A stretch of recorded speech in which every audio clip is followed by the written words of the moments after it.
Start, I'm going to hit the mute all for a minute. Hope that doesn't include me.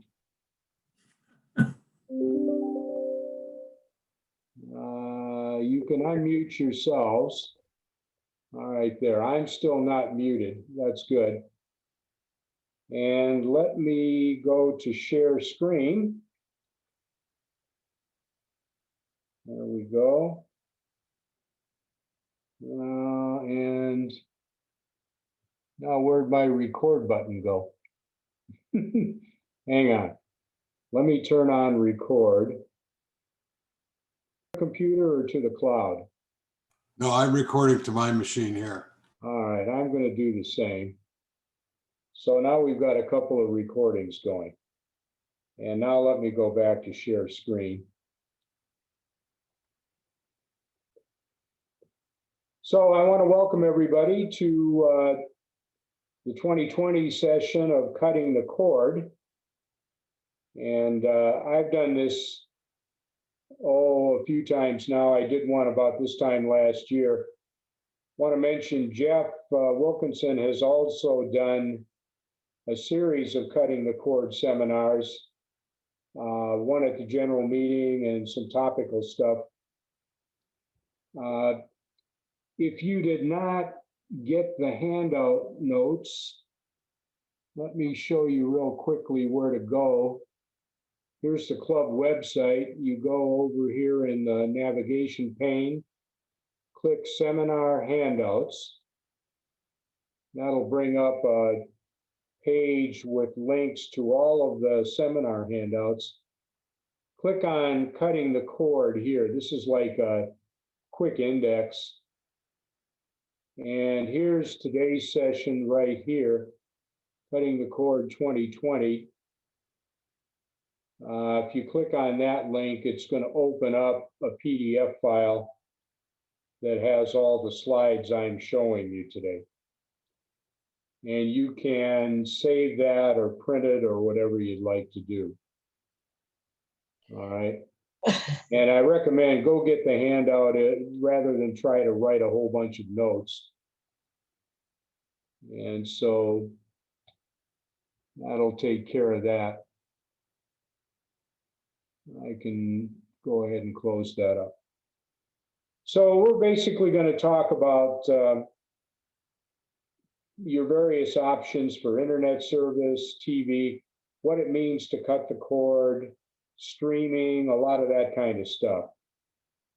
And I was pretty much aiming this at people that have heard about it, sort of know what it is, but are maybe not quite comfortable with giving it a shot yet. And I got to click here. There we go. So we're going to spend some time. What is cutting the cord? And then we'll take a look at one of the things you have to have effectively to cut the cord is some kind of internet service. And I'll run through what the available options are. And then, as some of us have experienced, cutting the cord sounds great. You can save money because, you know, the people at Cox and DirecTV and Dish, after a while, the rates just seem to get really high. But you go cut the cord, and after a while, you decide this is way too much work.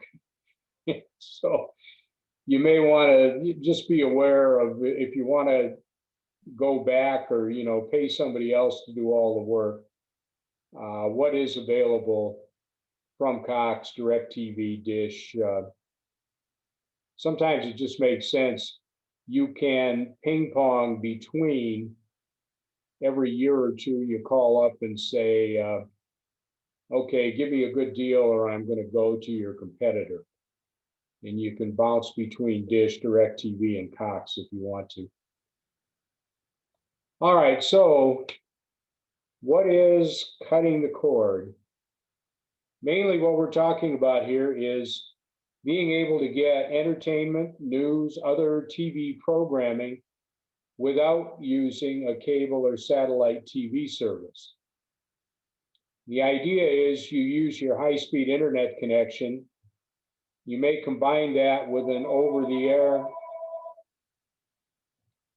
broadcast TV reception. The local network TV broadcasters all are sending out very high quality digital TV over the air.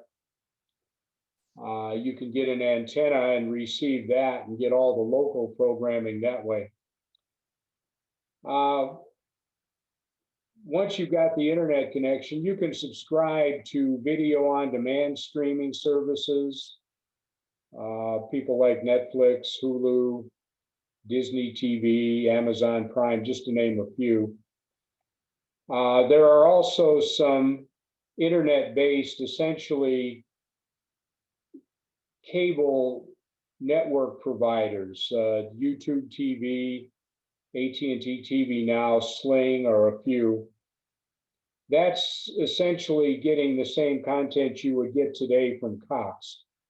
So it's scheduled, you tune into your favorite show at a set time and watch it, but you're watching it through the internet instead of over, say, Cox cable.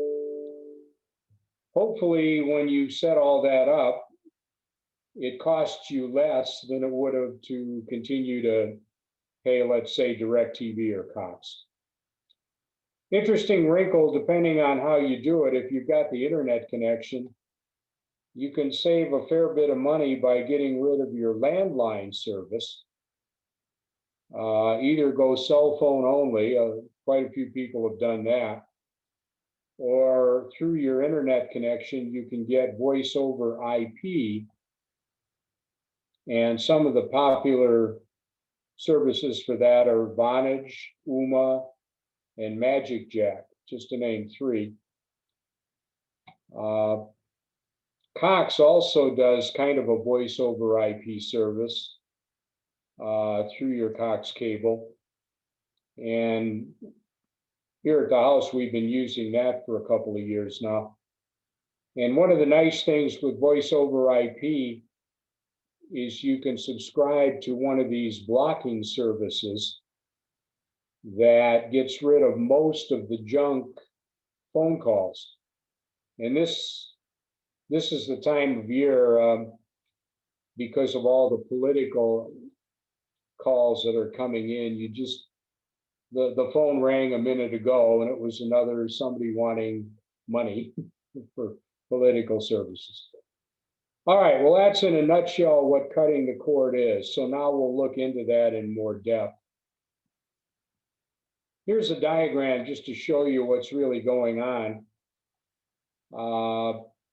The central piece of all this is your wireless access point router.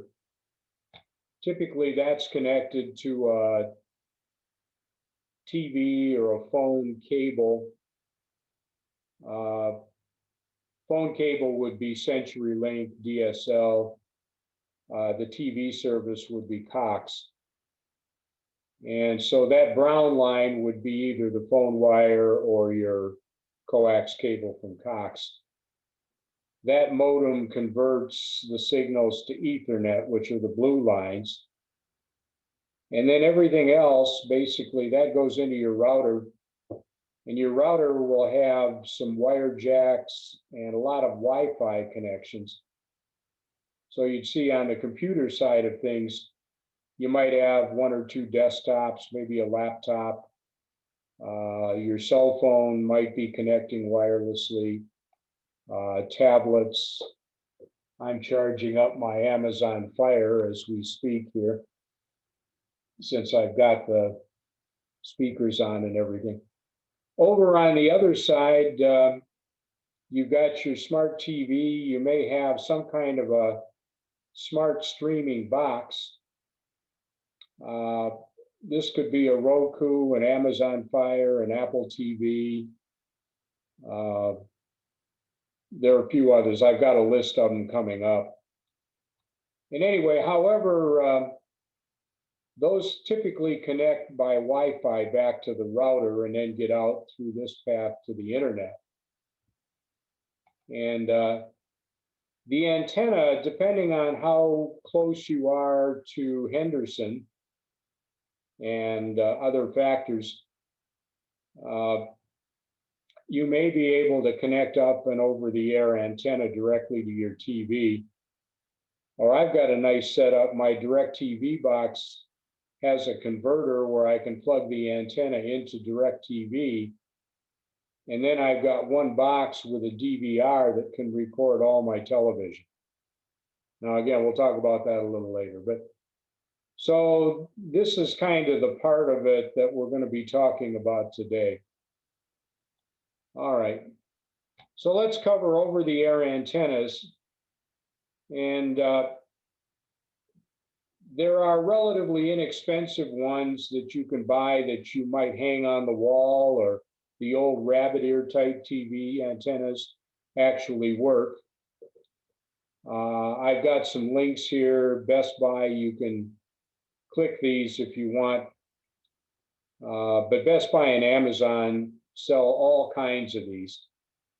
The trick here, if you want to get an outdoor antenna, which is probably the most ideal for picking up all the local channels, and I was surprised, there are possibly as many as 80 channels that you could get.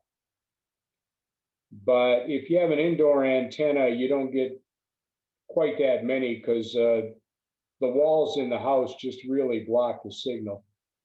I mentioned outfit called MrAntenna.com. They'll install up on the peak of your roof one of these X-Door antenna, outside antennas. Costs about $300 for everything, the parts, the labor, setting it up.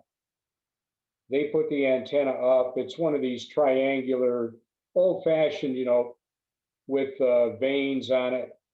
They get it correctly aimed down at Black Mountain from wherever your house is. And they run the wires down and get everything working. If you're not happy, they take it all back down and go away again. I can click the link real quick just so we'll see what that looks like.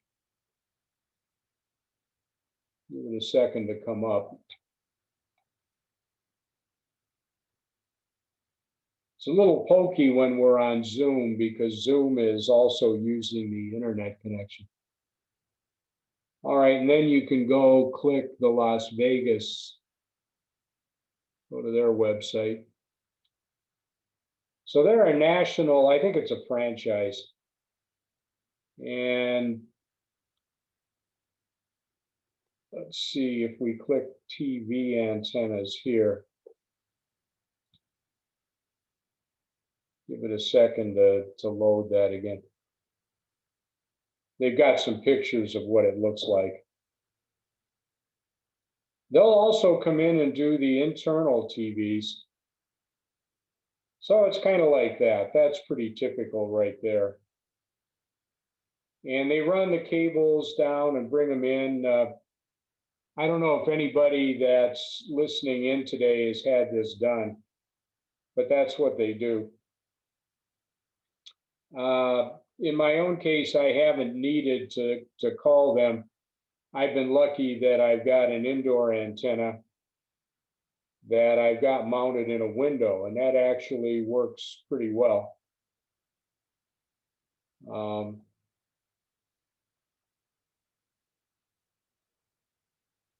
The other thing, you probably, when you're putting an antenna up, get one that's amplified so that it picks up the signal and boosts it a bit when you put it into the TV, because that'll get you better and more consistent connections.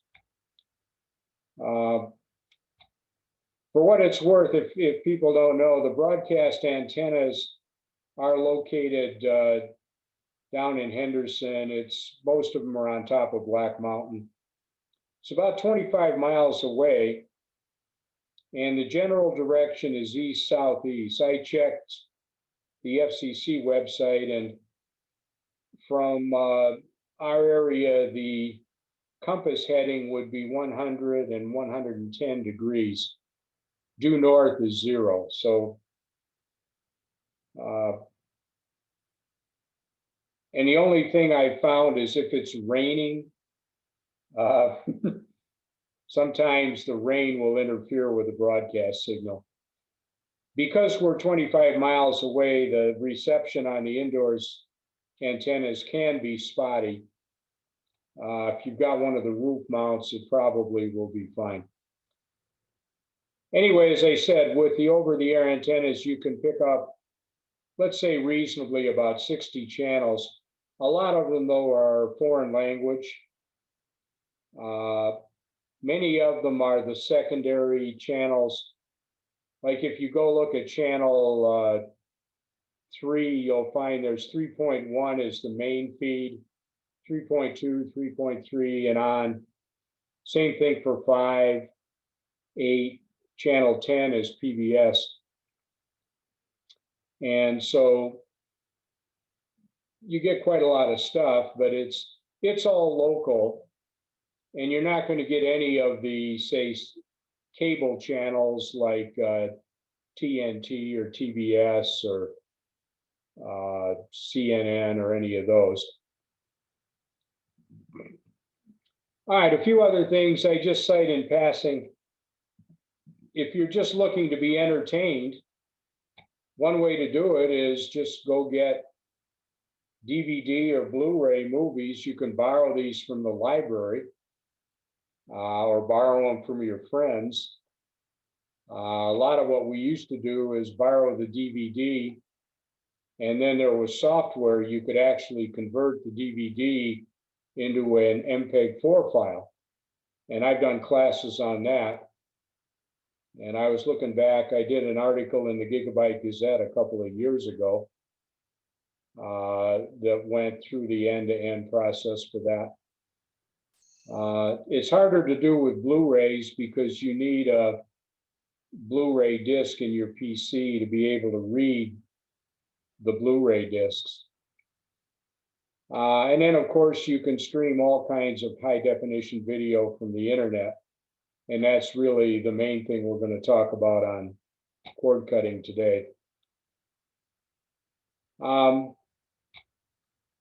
Depending on how good your HDTV is as a smart TV, you may want to consider adding one of these internet TV boxes, or if you're really hardcore techie, you may want to set up your own media PC.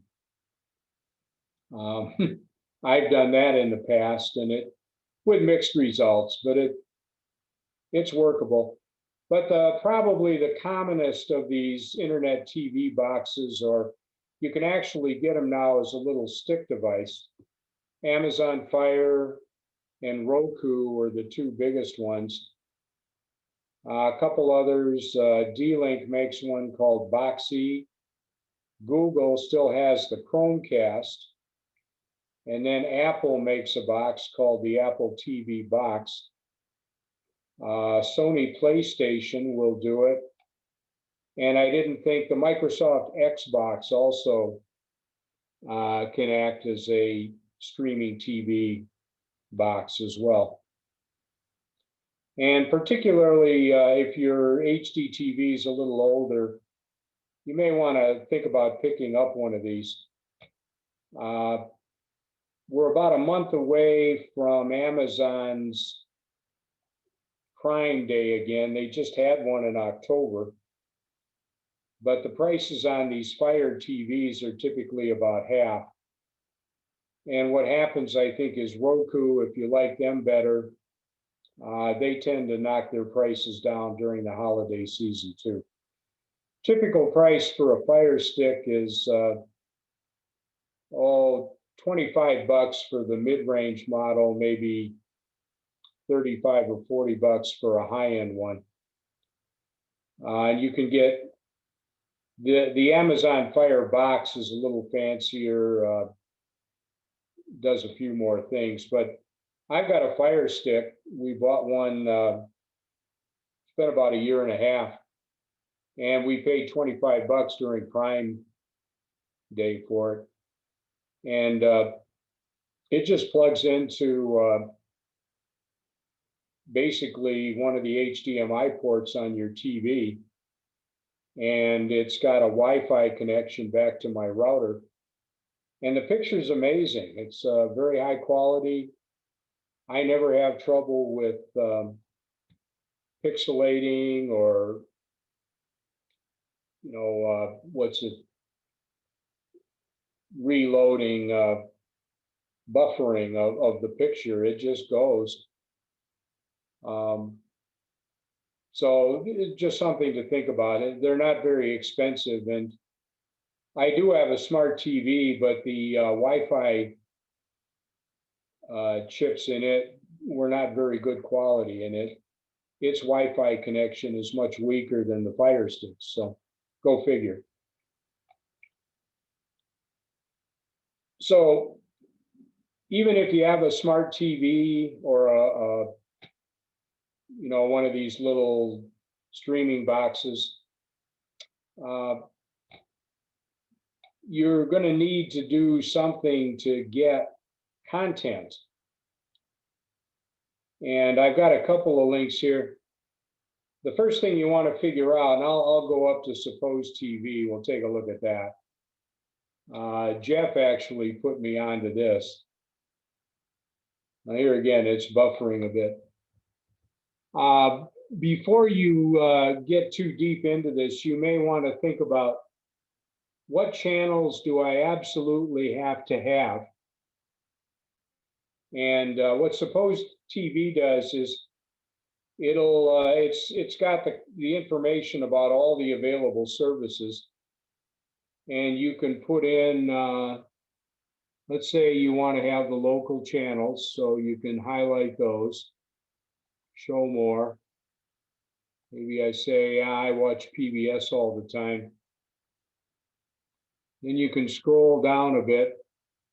Let's say you're a big fan of AMC or TNT, just to pick a couple. Maybe you really like the Science Channel or the Learning Channel. Maybe Food Network. I actually watch the Cooking Channel more than and maybe you're a sports junkie, so you got to have ESPN, NFL, Fox Sports 1, NBC Sports. What else might you want? Got to have the Weather Channel, Fox News, CNN, Turner Classic Movies. Now, what it's doing is, as you put these in, it's telling you what services can satisfy all your needs. Let me go back to sports, because something that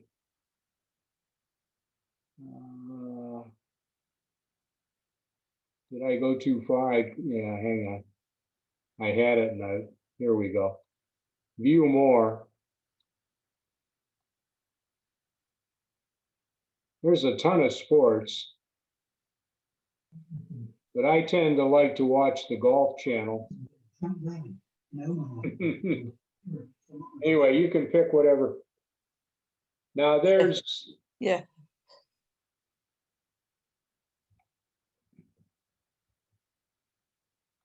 the best fit right now, it tells me, is Hulu Live TV with the entertainment add-on. I can get most, but probably not all. See, AMC is blacked out. NFL Network isn't there. The weather. So let me stretch this a bit more. Let's see, it says any provider, I've clicked these. The other thing is, when you choose one of these, do you want it to have some kind of a DVR capability? Because the ones that are essentially similar to the broadcast networks you have to watch it when they show it. And that's when you say, well, they're showing my favorite show right at a time when I'm watching something else. I want to record it. Now, if you turn on DVR required, it's going to change the matrix again.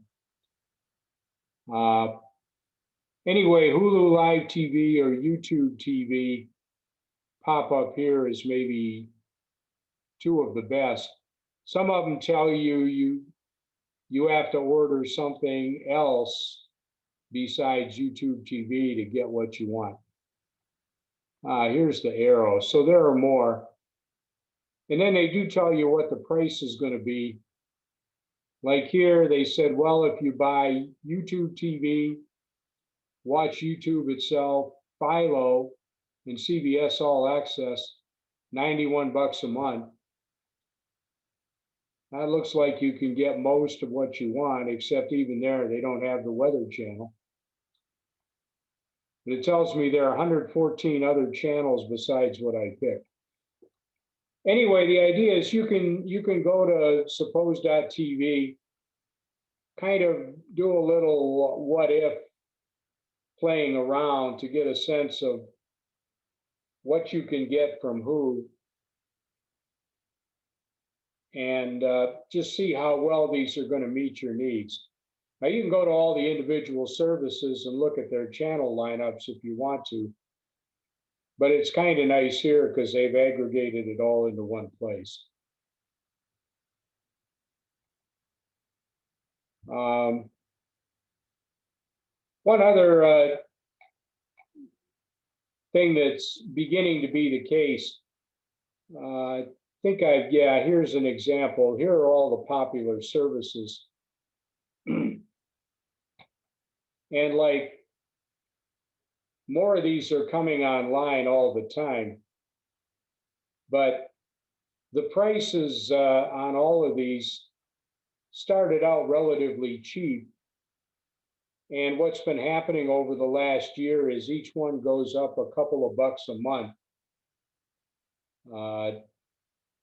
And they started where it used to be you got everything commercial free. What's happening now is more and more of them are throwing in commercials. And of course, for extra money, you can again be commercial free. But the effect is the same. The price is just creeping up all the time. Now, on my handout, all of these are live links. So if you download the handout, you can go check any of these out that you want. If you've got Amazon Prime from Amazon for the shipping, it's $120 a year, 10 bucks a month, but you also get Prime Video. And Prime Video has a huge number of channels. So does Roku. I don't know why I didn't put Roku on here, but they have a whole flock of free channels as well. YouTube TV is one of these that's essentially like the satellite and Cox, where they carry a whole bunch of broadcast cable channels, plus your local channels.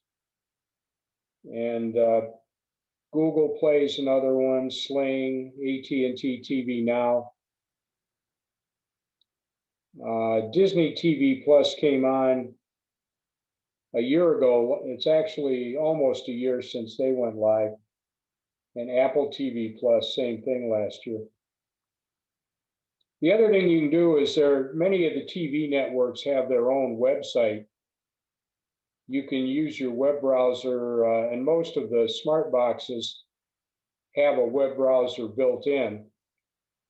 You can use that to go to the website of any network TV station.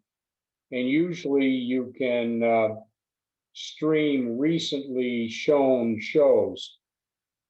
Some of them are up there for a couple of weeks. It's usually not real-time streaming, but let's say you like a particular show, you can go watch it the next day on one of the cable or network TVs. There it is again.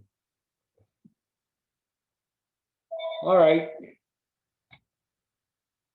And then kudos to Jeff again. I borrowed this list of, these are some of the free streaming channels that you can get from these smart devices like a Roku or an Amazon Fire TV. I looked at a few of these. Some of them are pretty good. Some a lot. I looked at Crackle, and it's interesting. They have a lot of content. A lot of it is stuff I would never pay for. That's all I can say. But you know, if you got nothing else to do, you can go there once in a while. Free and Awesome TV. I saw that one and checked it out a bit.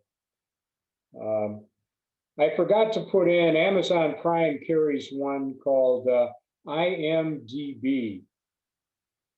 And we watch that a lot. It's got a lot of the vintage TV series from the 70s and 80s, even the 60s.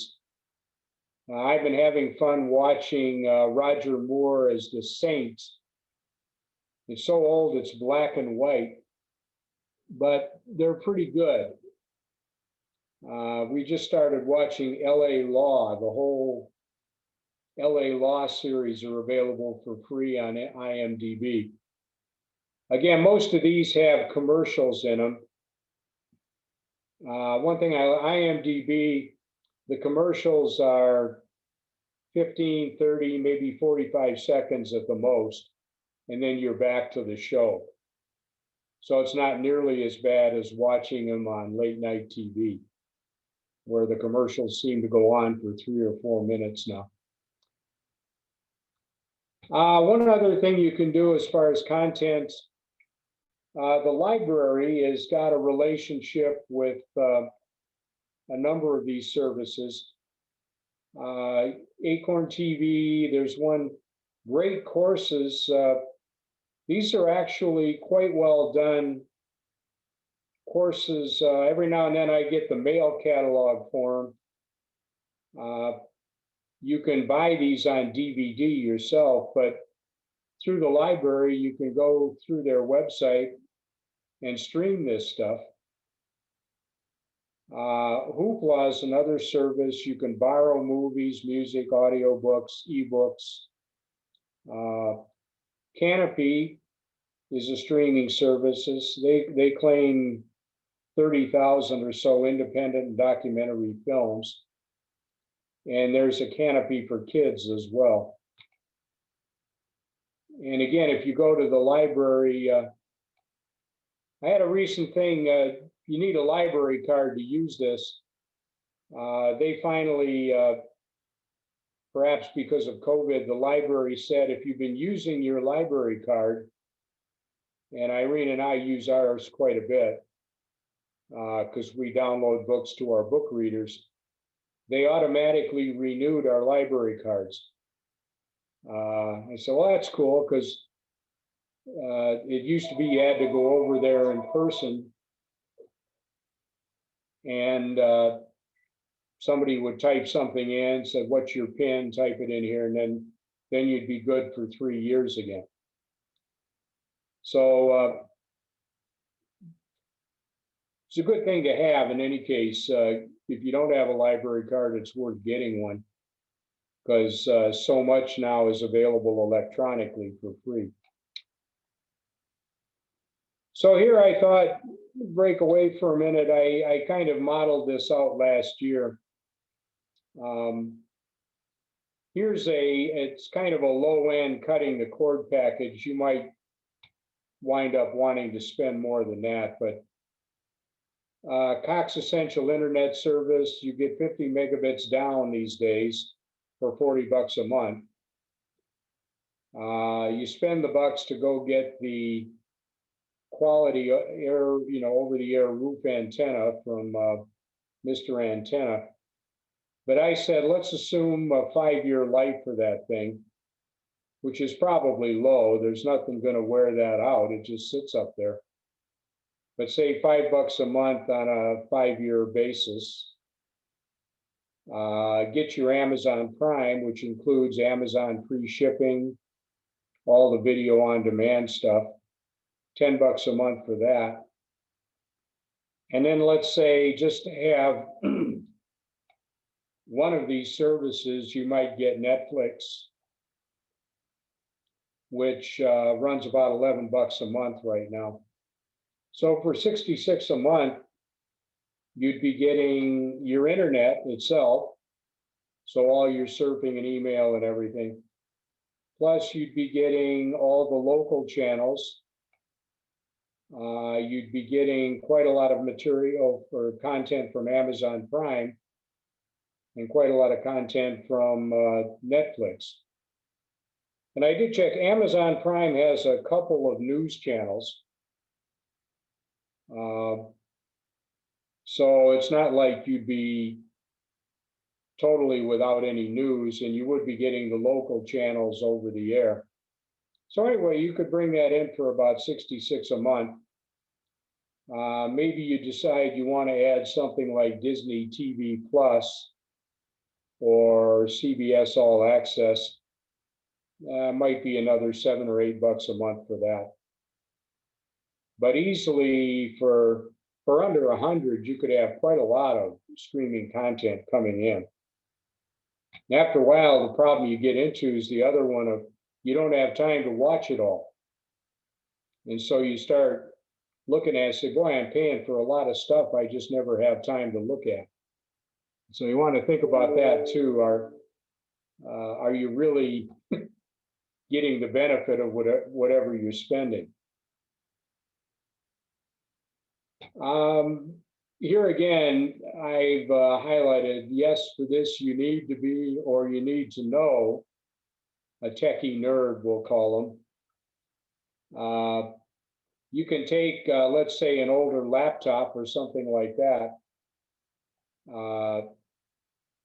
set it up, connect it up to your HDTV with an HDMI cable, and the laptop then can connect to your router with Wi-Fi, and it can sort of take the place of one of these Roku boxes or a Fire Stick or something like that. To make that work, you need to have some software, and there were 3 that I highlighted. And again, Jeff has been using Plex, I know, and he's tried out. One of them is Kodi, and Kodi is an entertainment center software package. It also includes a video recorder application. And I'm pretty sure there are apps for Kodi on the Fire Stick and on the Roku. But let's click that link just so you get some idea what I'm talking about here for a second.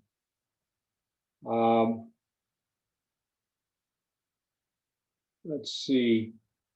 It isn't really, well, they say Kodi does it all. Let's scroll down. Runs on just about anything. All right, Android, Linux, Raspberry. So what does it do? The idea is your PC, you can store music, and I've got a music collection with about 12,000 songs in it. You can store movies on your hard drive rather than plugging DVDs into your DVD player. You can record TV shows, you can have photos. The idea is that this software streams stuff from your own PC to your television through your Wi-Fi connection. Now that's great as long as you have 12,000 songs of it, you know. The problem is at the beginning, you've got to somehow collect this stuff or buy it off the internet or whatever. What's new in the world of Kodi? All right, let me close that and go back to my slides. Just for contrast, Plex is very similar.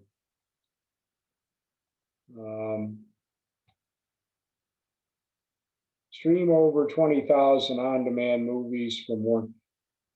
See, they're connecting you up to a lot of the same channels I had in the list. But you do get free live TV through Plex anyway, and 80 plus free channels from live TV.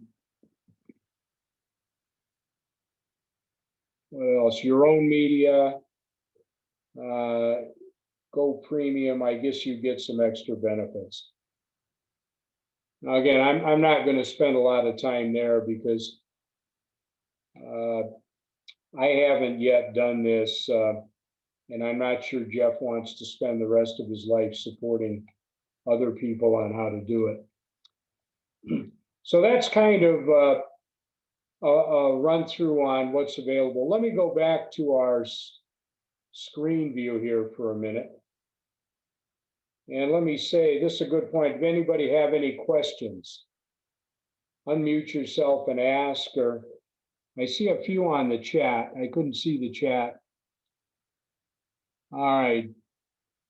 Doug Friedman has one of those antennas in the attic, I see. And he gets 70 to 90 channels, he says. All right.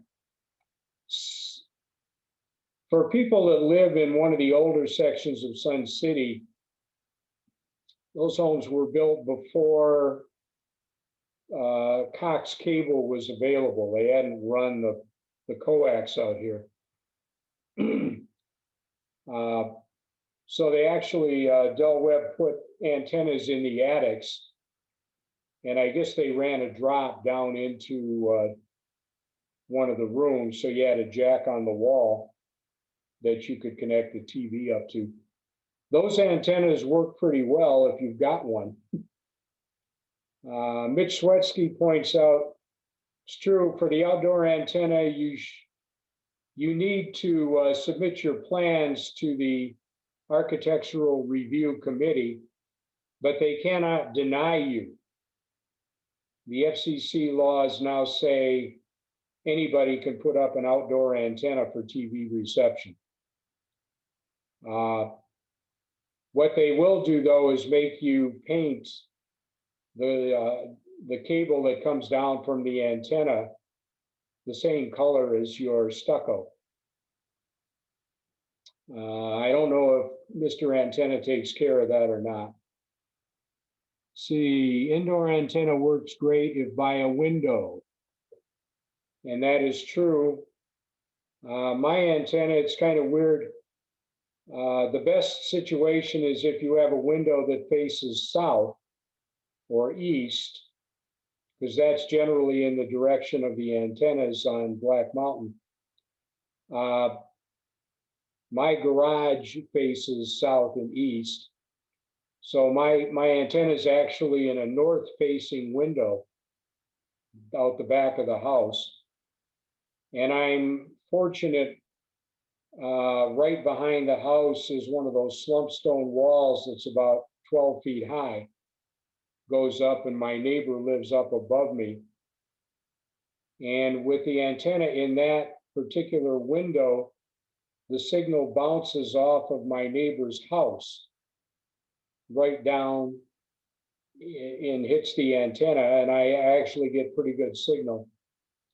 When we tried to hang it on an interior wall, I got nothing, just absolutely nothing. Install in the attic on the southeast corner. This is Doug Friedman again. Near the vent, it works well. But then you got to run a pretty long wire if you don't already have one. Let's see, did I miss anybody? Diana Morris just says, OMG. Okay. Diana, can you elaborate on OMG?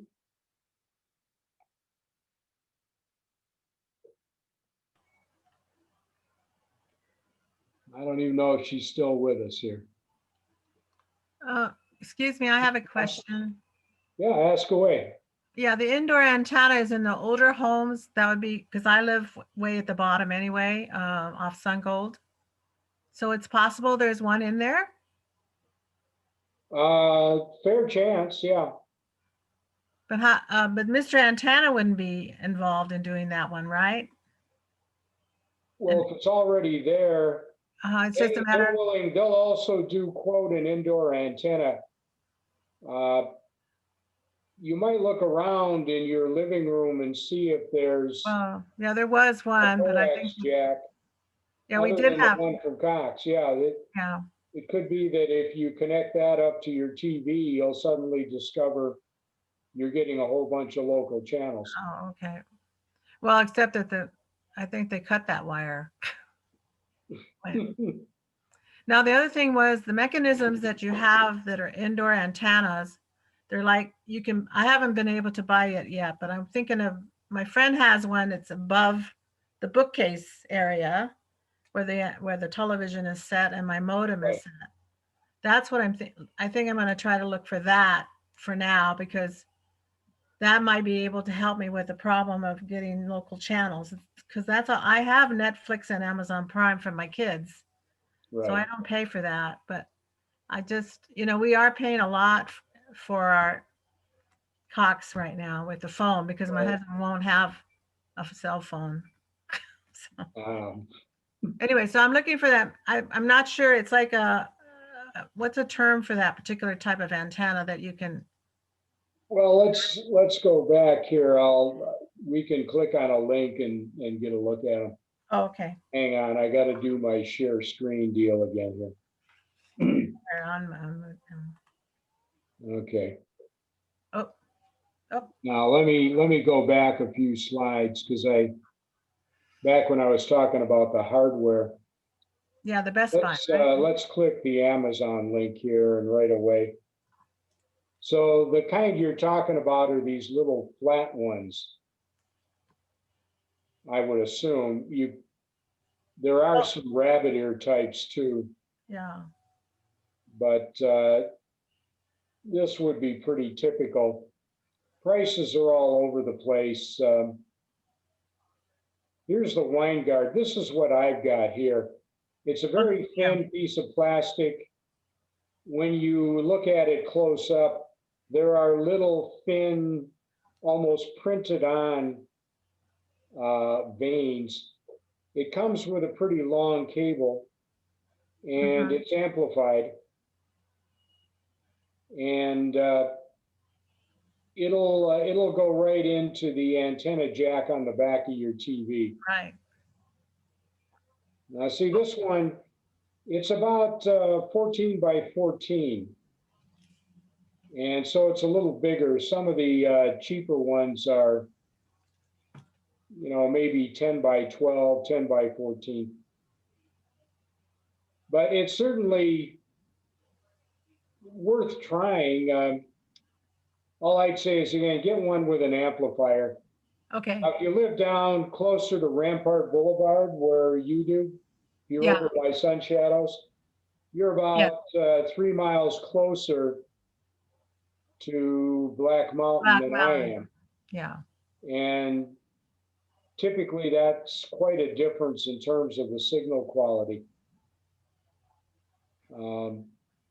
Well, I have that wind guard on my bedroom television, which fine, but it's the one in the living room that we have where the modem is, and that's why I'm looking for some. But see, our small TV sits on the bookcase itself, and the nearest window would be the sliding glass door, which wouldn't look too cool.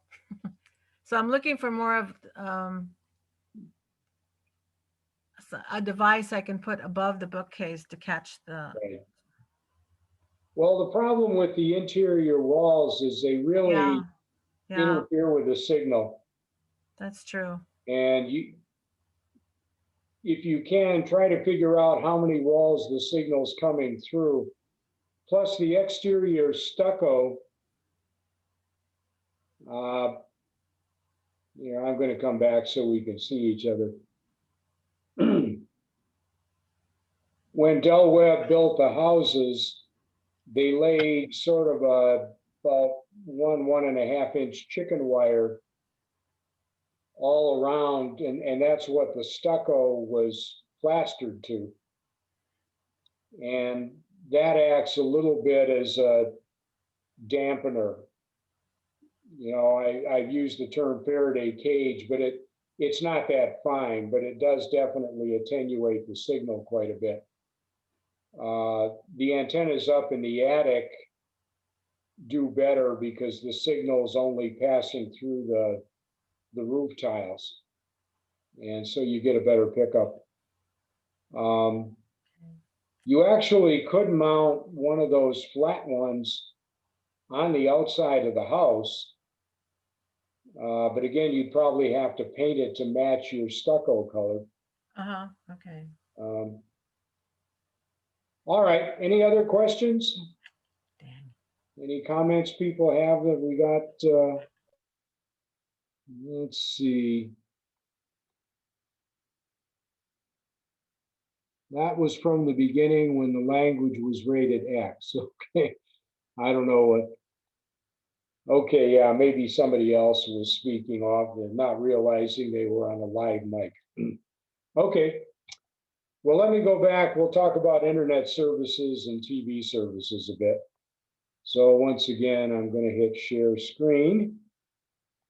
And there we go. Let me get back to where we left off. All right, so who can you get high-speed internet service from? Cox Cable's the main provider. Speeds anywhere from 10 to 940 megabits per second. That's the down speed. For what it's worth, up speeds are typically about 1/10 of the down speeds. You also can get from CenturyLink. They have fiber and DSL. Speeds from 10. They claim 100, but it's almost impossible, except in very new neighborhoods, to get that. 940 megabit per second fiber. I've got detailed slides on each of these, but HughesNet, which is satellite, is a subsidiary of EchoStar. Price performance compared to Cox there is not very good. But if you're out in the country where there's no cable, this wouldn't be a bad thing. The problem is they put data caps on, and you have to pay extra, like to get 50 gigabytes a month is pretty pricey. And that means streaming is pretty much out because you'll burn up all your bandwidth very quickly, or your capacity there. You can still get through the cellular data network, 4G hotspots. We're going to have 5G coming. Sprint was typical. You could buy a little gadget and it would work kind of like your cable modem, except it would connect to the cell network. But then it would have Ethernet jacks coming out of it and could also do internal Wi-Fi. What is coming is 5G wireless, though it's still pretty much talk more than reality these days. Just got a note Pat sent me, I think. Elon Musk's SpaceX, their Starlink satellite internet network is going to start beta in a few days, actually. So they sent some notices out, and there's an article. Problem is, you would think for beta tests, they would want to make it really attractive for people to sign up. And they didn't. It's $500 for the antenna. It has to go up on your roof. But that is in the works. Eventually, I know T-Mobile, Verizon, and AT&T are all working on this, where instead of getting your internet from, say, Cox or CenturyLink, you'll get it through their 5G wireless networks, their cellular. Rated speeds are supposed to be from 300 megabits to 2,000 megabits. and quote competitive pricing. Starlink, by the way, the beta test, after you spend $500 for the antenna, it's $99 a month. And they claim it's going to be intermittent a little bit. You may or may not be getting signal at times.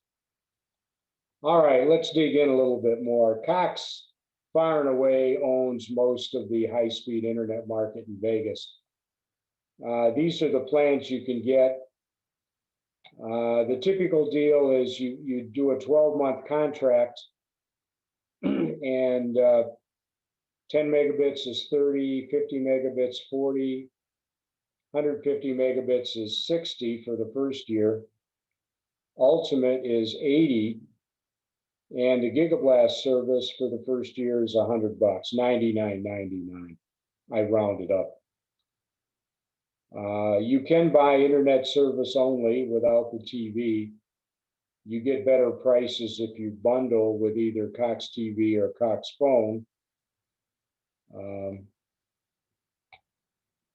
And for sure, plans above the Essential 50, they've got this power boost feature where when you're downloading or to some degree streaming, the speed goes up. I actually, on preferred 150, get 180 megabits down.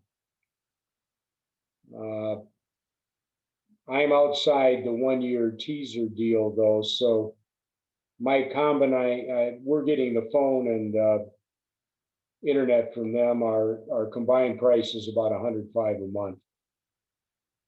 And I may call them up and say, hey, it's been almost 2 years. It's time for you to treat me like you like me. And because we've been with them forever. I'm actually toying with the idea of upgrading to Ultimate. Thing is, with 150 to 180, you've got everything you need. I could be streaming to 20 different devices in my house and still not use up that bandwidth.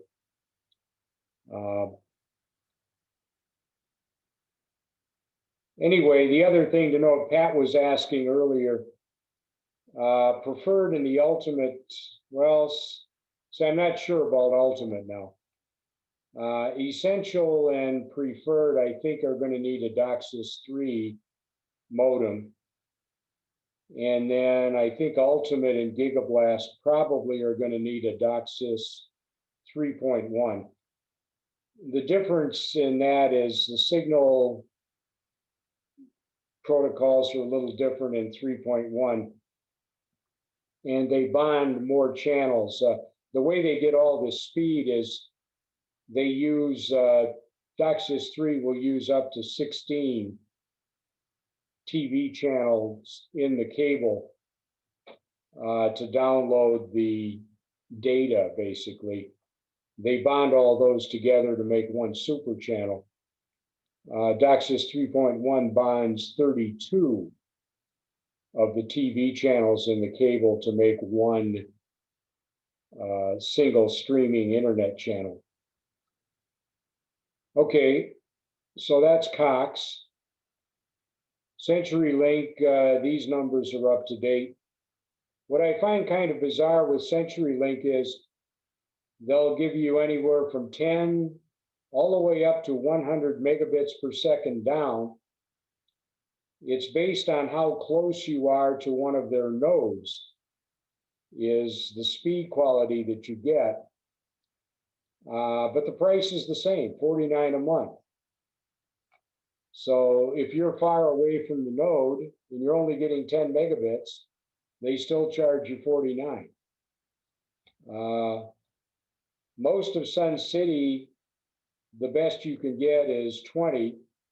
A lot of people only get 10. And 40 and 100, I would say, are rare, maybe non-existent. In 100, as far as I know, the 100 and the 940 right now you cannot get in Sun City. Their deal, though, is whatever price you sign up at is locked for life. So if you could manage to get the 940 megabit service, you'd have a pretty good deal going. Generally, from CenturyLink, you lease your DSL modem. Quite often, it's a combo with a router. You can buy your own and save $10 a month. And Cox offers that same thing. You can lease the cable modem from them, or you can buy your own. At the price per month that they charge you, the payback's about a year, maybe 15 months if you get a fairly high-end router. So you may want to think about buying your own. And again, from CenturyLink, you get bundling discounts.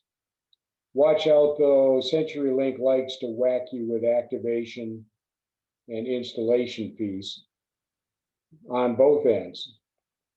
So when you leave CenturyLink, they actually charge you a disconnect fee. Be aware of that. So those were, I didn't bother with the others too much. Let me once again go back. Any questions about that? Anyone? Okay. All right, very quiet. Well, the last thing, let's just talk about the TV offerings. Should you decide after hearing all this, this is way too complicated or way too much work. So you may decide, what's the best deal I can get from one of the regular providers? So we've already talked about over the air quite a bit. Cox, you can get TV from them. Cox has run a lot of fiber, but typically the last 50 feet or so is still coax. Very little fiber to the house. It is all digital. If you happen to have an old TV, you can still get one of these converter boxes for digital to analog. I don't know offhand, does a Roku, anybody know, have an analog output?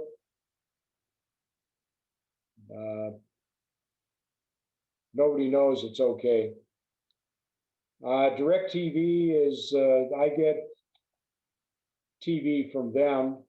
That's satellite, it's all digital, it's all 1080p. You do need a set-top box. They've got hundreds of channels, though we'll see a little bit. They interestingly, both they and Dish do a lot of double counting on the channels. The receiver box typically also is a DVR, and many of them have options. You can have little satellite boxes so that if you have multiple TVs, they all can separately tune, but the main feed from the satellite's coming into a primary box. The DVR is upwards of 80 hours, I don't know, maybe more. So it's pretty good. Dish is another one. It's all essentially very comparable. Dish is pretty aggressive promoting. If you sign up with them, you can get a 2-year price lock. A lot of times they'll give you like a $200 gift card for signing up. And again, they've got tons of channels. Some people like the interface when you're using the channel selection screen, you know, the guide basically. They like Dishes better than DirecTVs. And I think there a lot of it is just whichever one you've learned is perhaps a factor in deciding which one you like. CenturyLink is separate from their DSL service. They still have their Prism TV service. And that's again a hybrid of fiber and DSL. It's fiber to the node, but then from the node to your house is plain old telephone cable, tuned up a bit. It's a copper phone line. And depending on your distance from the node, the number of channels you can get simultaneously, even whether you can get HD, kind of depends on how far you are from that node. A lot of people have put it in and been unhappy and had it taken out again. So I can't say what situation they're in right now. Some people are happy with it, but a lot aren't. All right, so then a little more detail. Various, here again, I don't try to put the pricing in on this because it changes all the time. You can bundle the telephone service, and if you commit to a 2-year contract, you get some pretty good pricing. Quite often it's good the first year, and then the pain comes when the first year is over and you go back to regular rates, and all of a sudden, boom, your bill doubles. And you have to really be sure when you're signing up, if it's a 2-year deal, when does the price hike come into effect?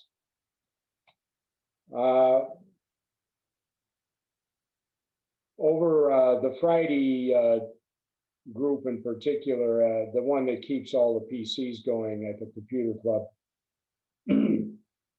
we've talked a bit there and in the coffee clutch. The Cox video, it's digital, but they seem to do a little more compression, or maybe mostly they're sending 720p and your TV has to upscale it. Their HD feed is 1080i, which is still good, but it means you're only getting half the picture each pass. So you're getting 30 frames a second rather than 60. So the picture will be a little more streaky when things are moving fast. Anyway, most people use Cox. It's good. They've got a lot of channels, many tiers. Well, here are the packages. Contour, 140, 250. They've got a starter thing. Notice though, again, they say you get 140 channels, 50 of those are music. And it's nice to get 50 music channels, but if you're playing them over your TV speakers, you're getting these crummy little speakers making the sound.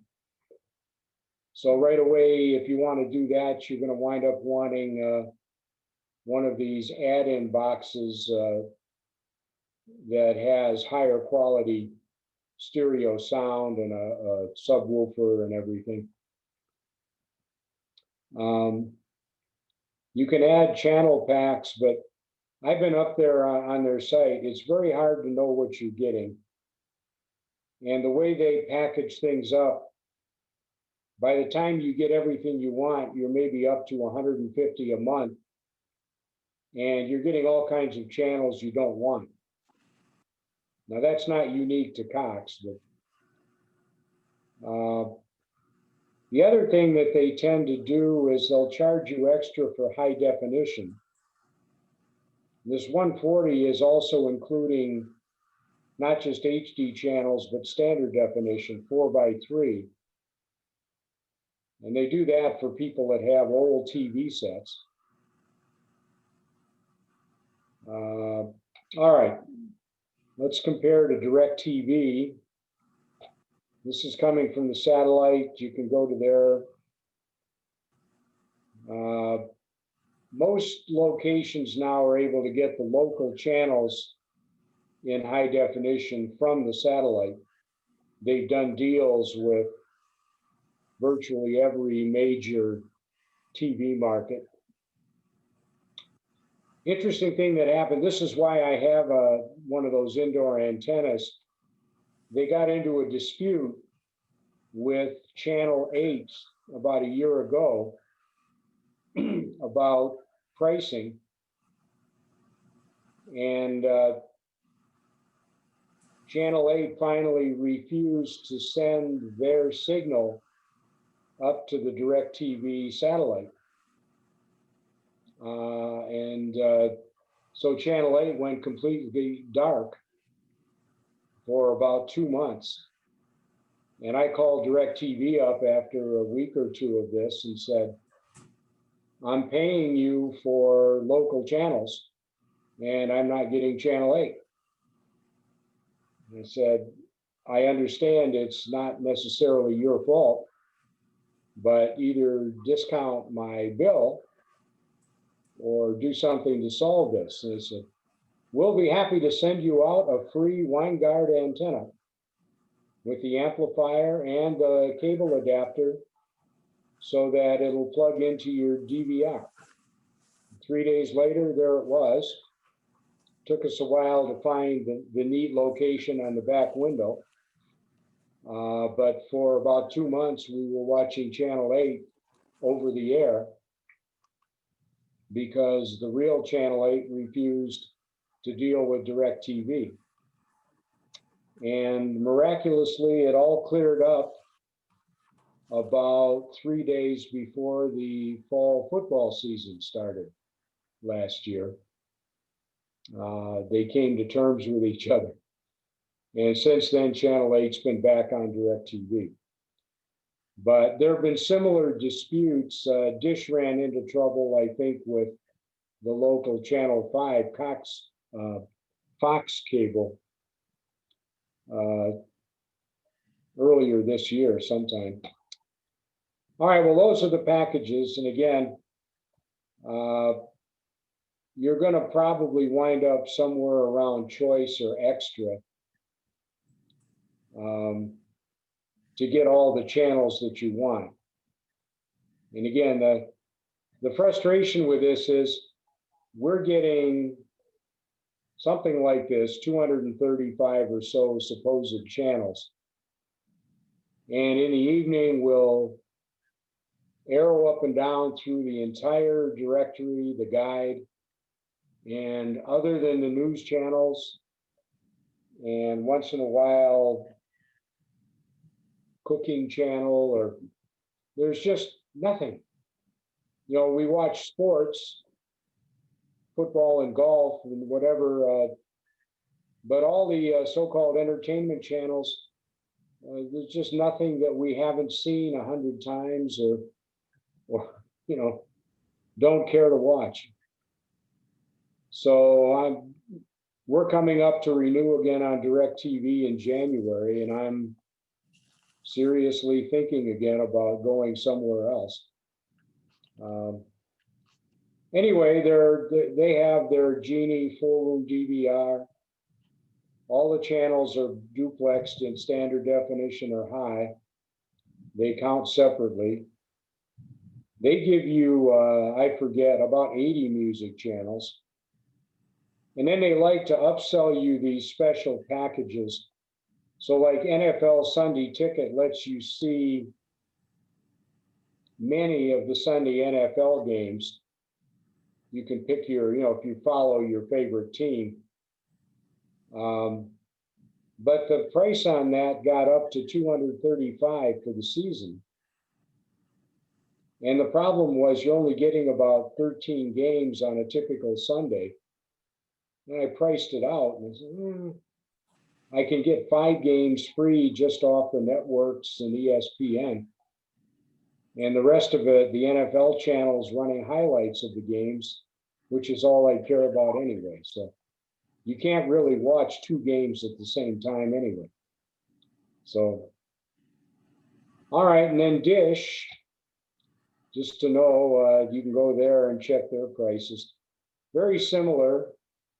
Probably the package you're going to wind up wanting is America's Top 250. The latest flyer I got, I think that's $80 a month. And that's locked in for, I think, 2 years. They have a DVR. Actually, most of these deals, you get their DVR free. They tend to throw in local channels free. After the first 2 years, okay. Many channels, both in HD and so same situation as with direct. And then Prism, I kind of commented on. They're deploying more nodes, but it's not one I can recommend based on the experiences that have been had by people I know. Okay, and those are their packages again, if somehow you can get it. All right, I think I'm coming up. Yeah, this is stuff that you can read yourself if you're interested, but it's all kind of speeds and feeds and nitty gritty stuff. So I've pretty well covered the ground. Let's open it up again for some questions or comments. Again, if you want to comment, just turn your mic on or press your space bar, either way.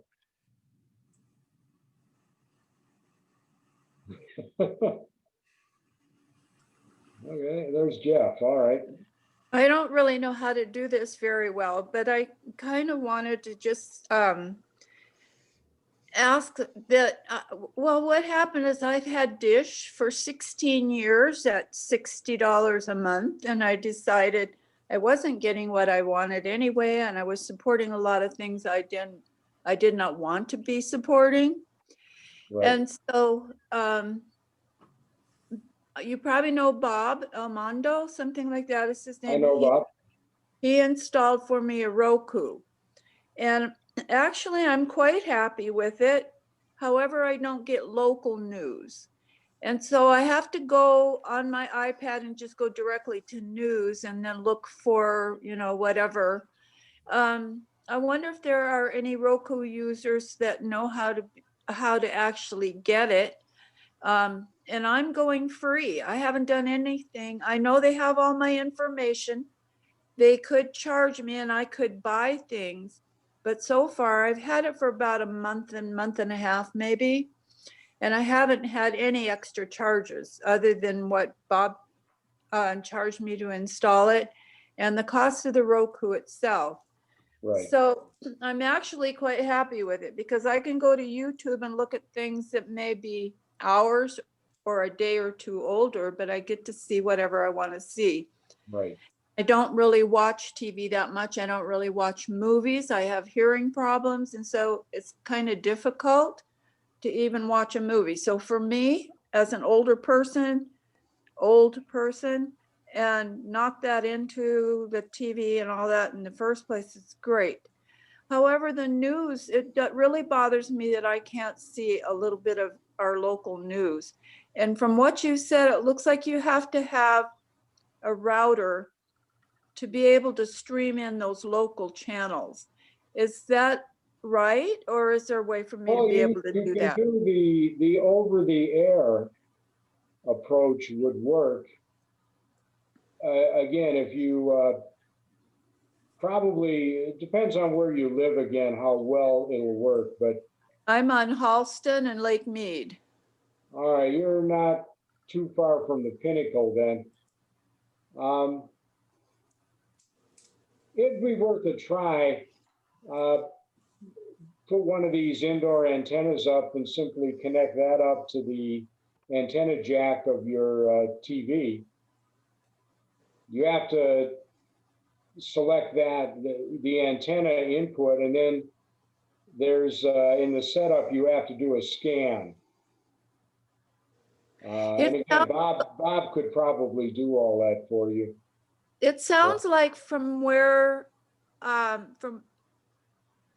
would have to have a north-facing window like you. Well, and I don't have anybody. What you want is a south-facing window.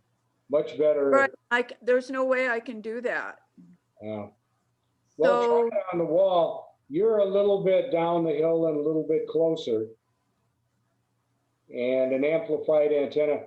It's probably a good idea to go over to Best Buy and buy it there. Because if it doesn't work, you can just take it back. And they've been very good about taking back, just tell them I'm gonna try this out and I want to be able to return it if it's not working. Uh-huh. And mostly they're pretty good. Say that if you buy it from Amazon, you can return it without questions. But that would be a way to get it. Okay. All right, I'm gonna see if I can go back where I'm not on this. Oh, the mute button should be in the, hover over your own picture and it should be up in the upper right corner. I can mute you there. So now you're muted again, so. But we just didn't want a lot of background noise coming in while I was talking. So anybody else have some questions? Jeff, I see you're unmuted. Did you have something? Well, I was going to say, when she was talking about the Roku device, one of the things you want to make sure you you said that you signed up and you haven't been charged yet. The Roku is free. The only time you're ever charged is if you order a movie or order a paid service. So what you want to do is make sure in the setup that you require a PIN number to do that. Otherwise, you can make a mistake and just take a quick look at a movie, and before you know it, you get charged for it. Yes, I realize that. Yeah. That's a good point. Oh, so anybody else? Excuse me. Yes, I was thinking of using an old computer as with one of the service channels that provide content that you were showing. Right. But so that's going to only be one computer in the house, and then if I wanted to do I'd have to get a computer for each TV. That would be so. Okay. You can go over to the hardware SIG on Tuesday. Probably they'd be thrilled to give you one or two. Okay. The thing if you're going to hook it up to the entertainment center in the living room, you want one that's very quiet, because otherwise the noise will get irritating after a while. And you can, if you get one of these little USB tuners that you can connect up, this works better if you're getting a feed from Cox. A digital TV tuner, you can then basically record whatever's coming in from the Cox cable onto the hard drive of that PC. And then you can use one of those programs like Kodi, I guess it was, or shoot, the other one. And let that act as your media server. And that can work. And see, your PC can wirelessly stream. Well, that won't work as well. Ours is 14. You need to stream direct. You need to feed from your TV through an HDMI cable, your PC to your TV. So like the Fire Stick kind of thing doesn't Right. work with the media server software? Yes, it Some of does. those- Yeah, let me butt in for a second here. I have a Play On, I use Play On, which is a service kind of like Plex. And I have a media server with a dedicated computer in one room, a single computer, and I record on that. And then I can stream it to either a Fire Stick or to a Roku device on any TV that's within my Wi-Fi network range. So it's just a single machine. Recorded, that makes all the difference. Yeah, So then that single machine broadcasts on the Wi-Fi? right. Yes. The Wow. key to this is that his Play On, there's an app for the Fire Stick and for the Roku that's able to receive that Wi-Fi feed and then send the stuff out to the TV. And Thank that you. would be true with Plex as well. There's a Plex app that runs either on the Fire Stick or the Roku or the smart TV, depending on which way you go. Yeah. Yeah, with the Plex app, you can stream your music to your Alexa, and you can do all kinds of stuff, but it gets a little probably more complex than most people want to get involved with. Thank you very much. Okay, hope that answered the question. Anyone else? Yeah, Tom, I had the same experience with DirecTV as you, and they sent me that WineGuard antenna. And I'll just mention, I told the computer club about this before. I'm just resuscitating it now, but I have it on an inside wall. The rear of my house, there's a window in the southwest area that's about 25 to 30 feet away. And I was thinking I was going to have to install it in that window. It's ideally located. And of course, I didn't want to do that and go through the agony of trying to string wire and stuff. So I just put it right behind the TV, facing basically southwest. That window's not in direct line, so I don't know if it's shooting through the Faraday cage or not. But I was able to get everything essentially just having it mounted on an inside wall with no problem at all. Right. Where's your house located in Sun City? Oh, near the Presbyterian Church. So you're way down close to Rampart. Yeah, that's Yeah, I've had CenturyLink DSL for 20 years and It's not just. never looked back. But anyway, yeah, I'm down at that end of Sun City. So, but with almost no exceptions, I was able to get all of that stuff off the air. That's right. Or a different room. I think the 2 or 3 miles really makes a difference in the quality of the reception. Because that's the nature of over-the-air digital TV is. Somebody's making noise, so I'm going to mute that. Well, that wasn't it. The digital TV drops off very sharply. Once the reception quality, it's just like, it's the nature of how they do it. They're sending data packets up through the air. And at some point, none of the data packets come through error-free. So then basically all you see is a bunch of blocks on the screen. But anyway, if you're doing well with it, that's great. It should encourage people, try the indoor flat antenna first. Certainly do that before you call up Mr. Antenna and Yeah. 300 some bucks. What I did, Tom, is I got a $20 antenna, flat antenna from Walmart, and I put it on a window, and it works very well. But of course, the window is not acceptable to have that taped to the window.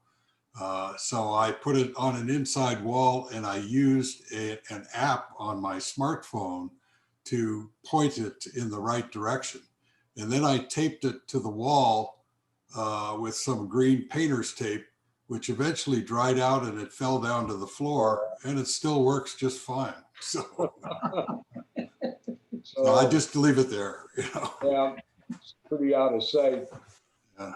Positioning is really important. Just a few inches can make all the difference in the world. Right. For the Right. indoor antenna. Well, It's kind of a go, no-go situation, pretty much. that was the thing with my antenna in the back window. It's behind some blinds, so it doesn't really, it's not visible very much, but it had to be all the way to the lower left corner of the window because it's under the eaves. Our patio is covered Yeah. and it goes out about 10 feet from the house before. So when I first put it in, I put it in the lower right corner of the window and got nothing. And then by moving it 4 feet to the lower left corner of that same window, now the signal could bounce off the wall and come in. It just, so it's amazing how finicky that all is. But again, it's definitely worth trying the flat type antenna first. And if you have good luck with it, fine, you're happy. And you definitely see some channels that the over-the-air, particularly the DirecTV and Dish do not get any of the sub-channels from the local channels. So I actually like watching one. 10.2 is a channel that does a lot of the older, interesting cooking shows. So if you like to watch Jacques Pepin or Julia Child or some of those, there's one, America's something Cooking Institute. We've got it on record series, so they just, every night or so, they do an hour of that stuff. And you can skip through the commercials again, or the stupid parts, whatever you want to call them. So, and that channel comes in beautifully. So, and I would never see it at all if I were just relying on DirecTV to get my local channels. Anyway, anyone else?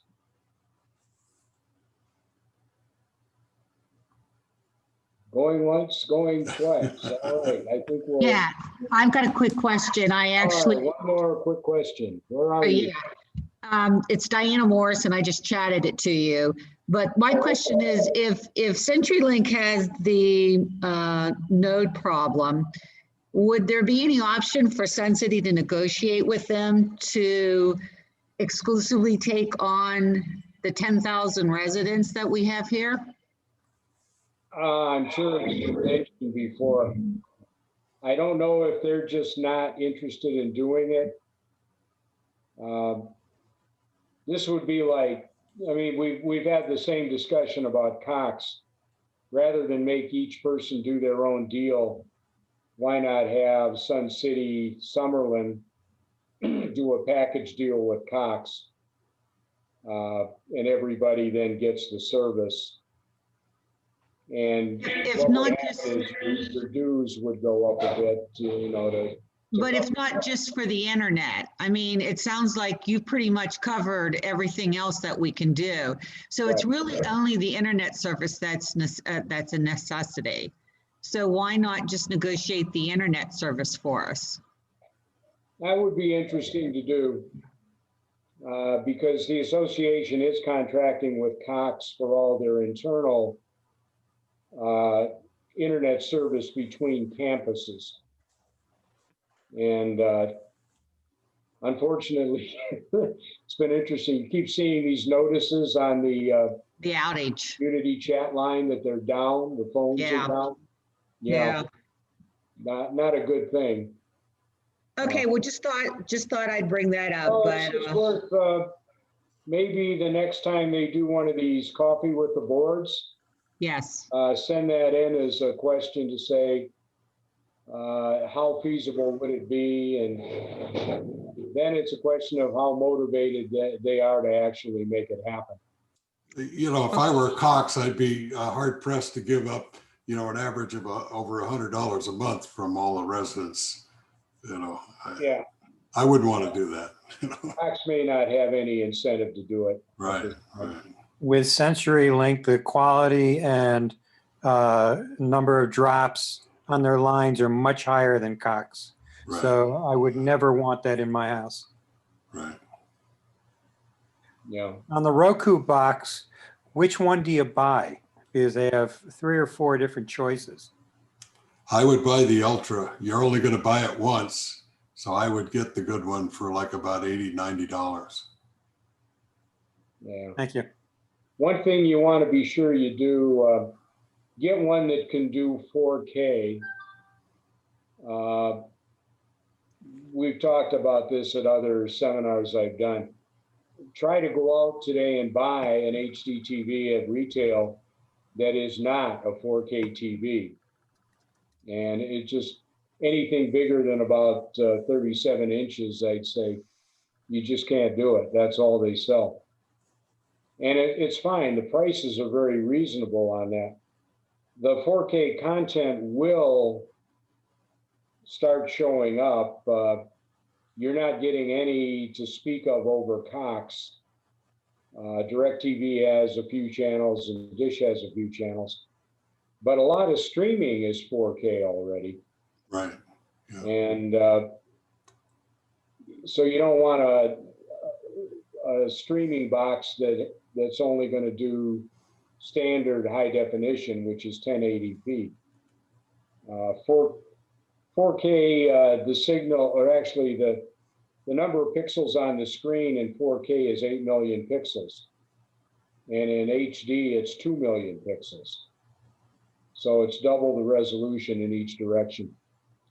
But if you've got a 4K set and you don't have a 4K stream coming into it, then you have to rely on its upscaler, as they're called. But they're pretty good. I mean, a lot of HD content will look significantly better on a 4K set. Anyway, that's just something to be aware of. I'll thank you all for coming and being patient. I hope this was useful for you and instructive. And Yeah, thank you very much, Tom. It all was right. very good. Appreciate the hard work. Say, if you're going up to the seminar section on the website to download mine, take a moment and download Jeff's general meeting presentation. He touched on a lot of things that in an hour and a half, I didn't feel I could cover along with what I was doing. And so you might find that interesting, just again, to get a little bit more of a sense of the whole thing and what's going on. Also, if anybody is decides to get a Roku next month on the 15th, I think it is, or 18th maybe, I'll be presenting how to hook up a Roku. So we'll go into some detail, just exactly how you do it, what plugs into what, and how do you select the channels, and all sorts of details. All right. Good. So I'll look forward to seeing that. Well, with that, I'm going to say goodbye to everybody. I'll go ahead and end the session. Thank you very much for coming. Thanks, Tom. Appreciate it. I'll say goodbye for those that Thank don't. you. Very good. Take care. Bye-bye. Bye.